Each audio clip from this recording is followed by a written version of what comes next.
but the material removed was 120 microns. And after 120 microns removal, you actually achieve a surface roughness that was reasonable. If you do the same thing with BCP, you would end up with a much rougher surface. So what is this three-step process? The first one is to use pure argon to remove any of the gases or organic residues that are physisorbed on the surface without damaging it, without increasing the roughness. You can do that, for example, for 30 minutes of forced no etching rate with a certain set of parameters. To that, you move on to removing rapidly the material with a 3% volume chlorine in argon atmosphere, where you use, for example, etching rates for 1 micron per minute. Of course, you're going to rapidly remove, for example, 120 microns in 2 hours, but your final roughness is not going to be optimum. So to basically solve this problem, you continue with a third step, where you actually apply the etching in a smaller volume per percent, about half of it of chlorine into argon, to do a slow etching this time in order to favor the surface smoothing. And this usually lasts for about 4 hours, where you have an etching rate of 0.5 micron per minute. So what were the conclusions on the sample studies? That first, you can achieve etching rates that are actually reasonable. You can use chlorine effectively as a reactive gas during the discharge. And the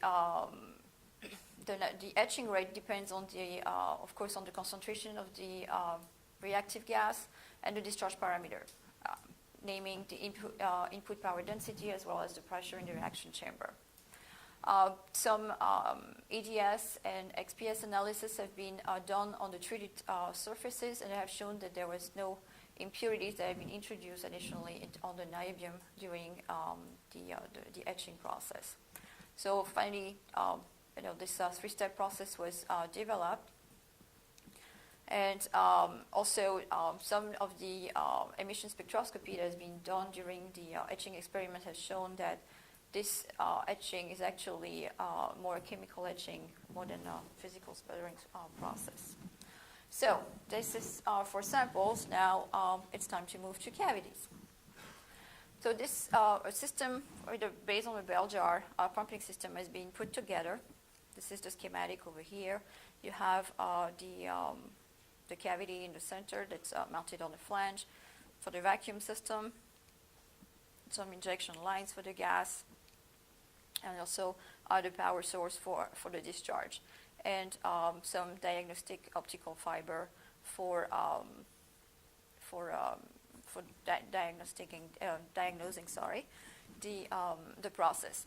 You also have to put an adsorbent for the residues, the niobium pentachloride, in the chamber, so it doesn't end up going into the pump.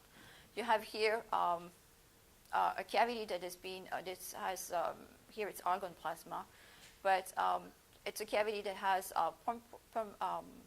sample ports. We can accept some samples, and that will allow to actually look at the surface roughness and look at the contamination of the surface and etc. on samples along the cavity profile. So that's what this cavity looks like. So you have 20 ports, sample ports on this cavity. What do you do with it? Right over here, it's just 10 on each side. This is the surface that would be exposed to the plasma. It's a conical sample.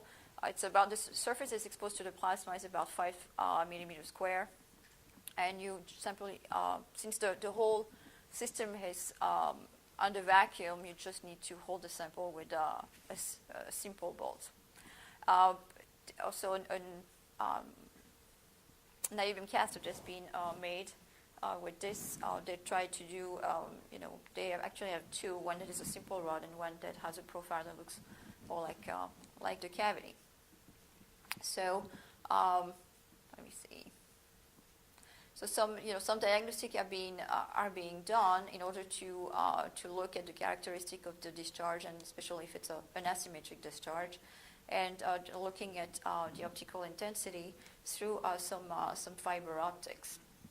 So let me move over here. Here it is.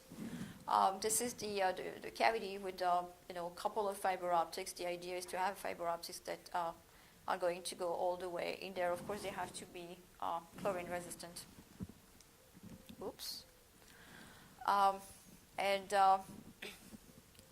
That's basically how the schematic of the system for one fiber, where you have a ceramic tube with a stainless steel tube that's inserted in the port, and the optical fiber that comes in. So the idea is that to have this movable multiple optical fiber that you can move all around inside the cavity volume to look at the discharge, the characteristic of the plasma.